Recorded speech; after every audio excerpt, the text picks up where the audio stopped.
unbelievably divided. It's divided politically. It's divided among white and black. It's divided in so many ways. We're going to bring our country together, folks. We're going to bring it together. We have to bring it together.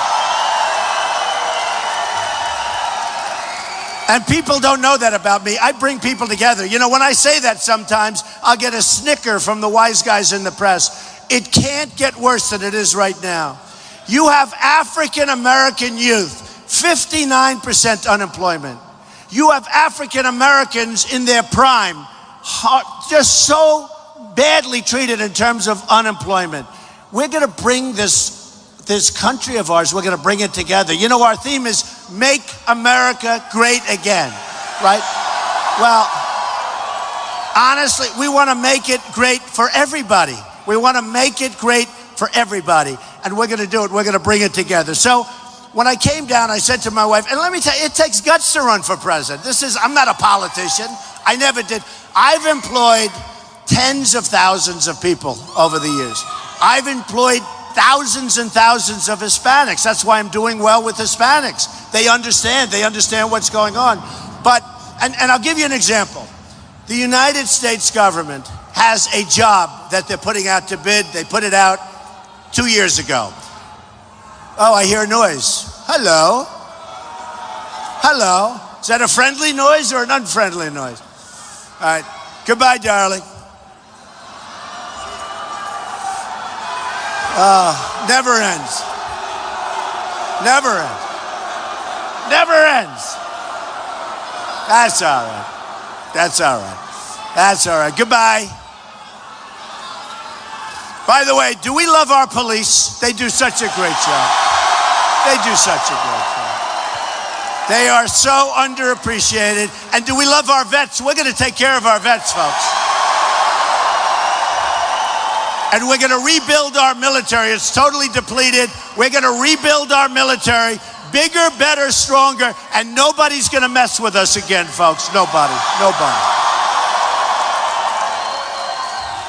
Nobody. Thank you. Thank you. Do we love each other in this room? It's love. It's love. Hey, a friend of mine comes to see me, and he's a very, very successful guy. And I was speaking in front of a crowd of 21,000 people. The other night in Alabama, we had 35,000 people in a football field. And he was there. It was a smaller crowd, 21,000, right? And he's a really successful guy, somebody that you all sort of would have heard of from a business success. And he said, how do you do that? He said, if I have to speak in front of 10 people, I can't sleep at night. I said, let me tell you something. There is such love in those rooms, in those stadiums, in those areas that I speak. It's actually easy. There's love. It's like a family. It's love. It really is too. It really is. It's love. So when I came down that escalator, I said, you know what? Let's just do it. And I took a deep breath. I went, whoa. And I came down with Melania, and I looked at what was going on with that horrible, horrible, horrible Iran deal. You look at that horrible deal. We give $150 billion. We get nothing. We get nothing. And you look at our trade deals. They're the worst ever, ever, ever. And we can't go on like this. We cannot continue to lose hundreds of billions of dollars with various countries, China being the worst abuser. And I like China. I have the biggest bank in the world from China, my tenant. I sell tens of millions of dollars worth of condos to Chinese people. I get along great with China. I mean, they're killing us. Their leaders are too smart for our leaders. In Mexico, their leaders are too smart for our leaders. Which is this group here. Get them out of here. Get them out. Out, out, out, out.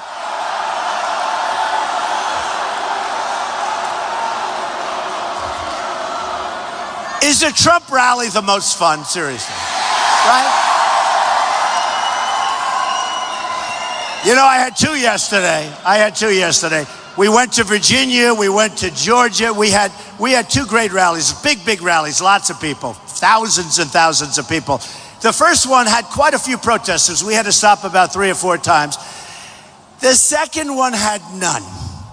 The second speech I made was better. But you know what? It was more boring. I liked the first one more.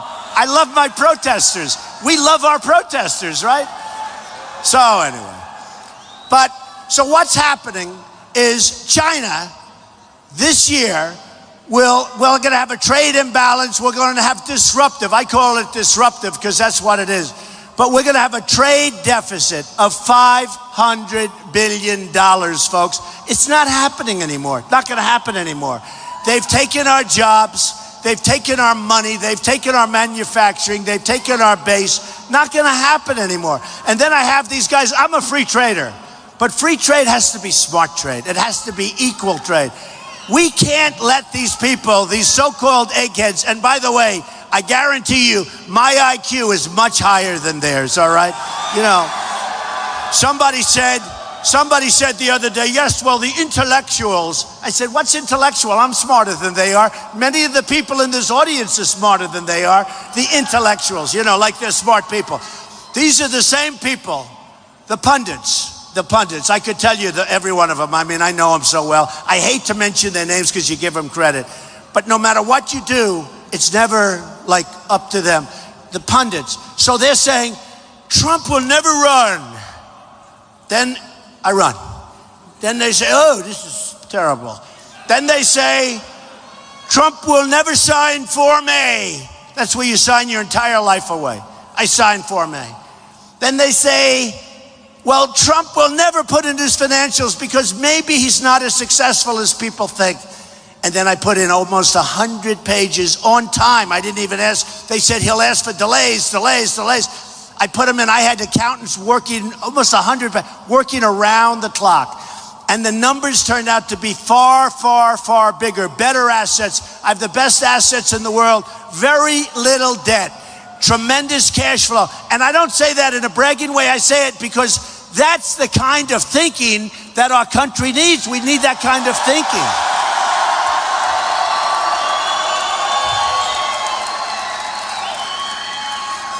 So I built a great company, an incredible company. And then I built so much. And then we had The Apprentice. I mean, one of the most successful shows in decades on television. Tremendous show, tremendous success. By the way, NBC renewed me. They wanted to renew me for many, many episodes because we did great last year. After 14 seasons, it was doing great. And I said, I can't do it. Steve Burke of Comcast came up, a great guy, the boss. He said, Donald, we want to renew you. I said, no, Steve, I'm running for president. I can't do it. You know, you're not allowed to do it because of equal time laws. I said, Steve, I still love it. I said, Steve, I'm running for president. He said, no, you're not. No, you're not. And they renewed it. I said, Steve, I'm not doing it. He said, I don't think you're going to run. Everybody said, I don't think you're going to run. And then I ran. And we picked Arnold Schwarzenegger to be the guy. How will Arnold do compared to Trump? I don't know. You got to be very quick. You got to be, look at the people in the back of the room. Look at that. We can't, the people are still pouring in. Do you think they'll write that? They'll never write that. They'll say, Donald Trump came to Ohio today and he spoke in front of a gathering. There's no gathering. This is one hell of a big hangar. And this place is packed. This place is packed.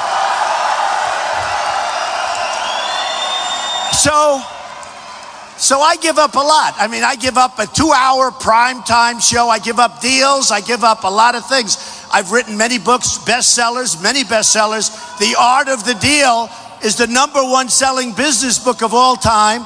And by the way, Barack Obama did not read it. John Kerry did not read it, believe me. They did not read it.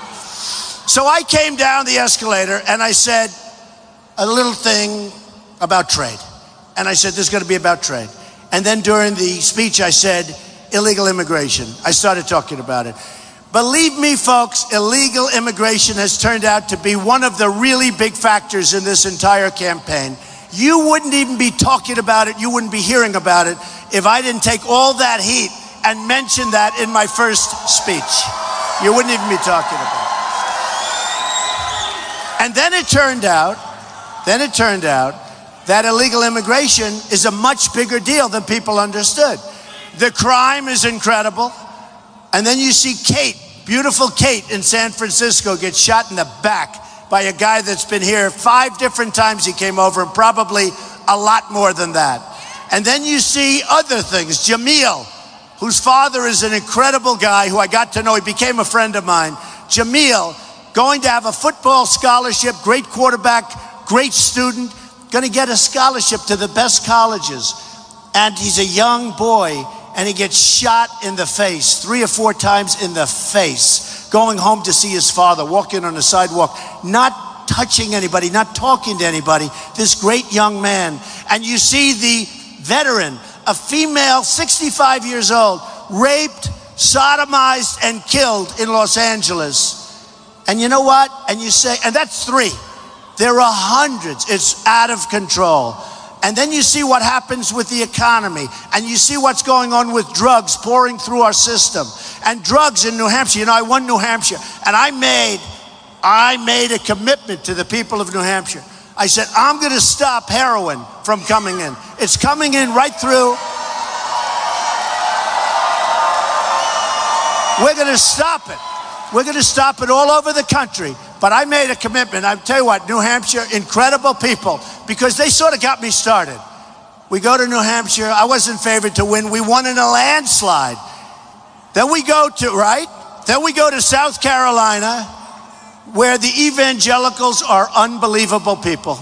Unbelievable people. We go to South Carolina, and what happens? I win in a landslide. What happened? And I won with every single group, every single state I won with every single group. Then we go to Nevada, same thing. We won with the rich. We won with the less than rich. We won with the highly educated. We won with the less than educated. And I always say, I love those people. I love them. I do love them. And we won with everything. We won with men. We won with women. We won with evangelicals. We won with the military. We won with the vets. We won with everybody. And there's a movement going on. There really is. There's a movement going on. 3 weeks ago, Time magazine did the cover story on this movement. They say, in the history of American politics, the history of the United States, there has never been anything like this that's happened. There's never.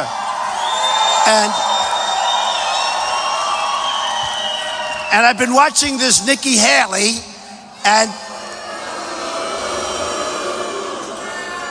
so from South Carolina, she's up and she's saying, if you remember her little speech, where she goes and said, well, you know, she was referring to me, so I can practically use the name. But he said, there's great anger, essentially on behalf of Donald Trump and the people that are with Donald Trump. And by the way, we have the most loyal people in the world. These people are incredible.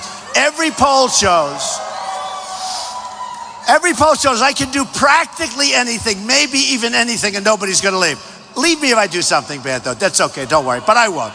But they say they're the most loyal, where we have this incredible percentage of people. In fact, they said the other night on television, those people will never leave. Whereas other people, they'll leave like if you sneeze incorrectly, they'll leave. They're gone. They're gone. But Nikki Haley said, there's great anger, and he's showing great anger. And I said to myself, that's interesting. I think she's referring to me. And she's referring to the people, of which I think we have a majority, big by far, in the country. And so what I did is during the debate, 2 debates ago, they said, Mr. Trump, are you angry? Now, I was supposed to say, oh, no, I'm not angry. I'm thrilled with the way the country is being run. Isn't it brilliant? Isn't it brilliant? We get nothing, right? We have bad trade deals. We have bad everything, bad prisoner swaps. How about our famous prisoner swap? 5 for 1, right? 5 for 1. We get a dirty, rotten traitor. They get 5 people that they want desperately. And remember this, 5 people at least were killed going after this guy. We have a real unemployment rate well into the 20s. You know, it's a phony number. That number was developed, this number of 5%. That number to get there was developed by politicians to make them look good. Do you think I'd have a crowd like this if we didn't have tremendous unemployment? Our economy stinks. China and everyone else is stealing our jobs. Mexico just took Carrier. You know all about Carrier, right? I see it on television 2 weeks ago. Wonderful people. They could be us. Wonderful people. 1,400 being told by some executive, we're moving to Mexico. Sorry, folks, you're laid off. The devastation of those people. Good product. The devastation of those people was horrible to watch it. And I said to people, you know, I'm a free trader, and to be conservative, you're supposed to be a free trader. But you got to be a smart trader. I don't want to say I'm highly anything anymore. I say I am a common sense conservative. Is that okay?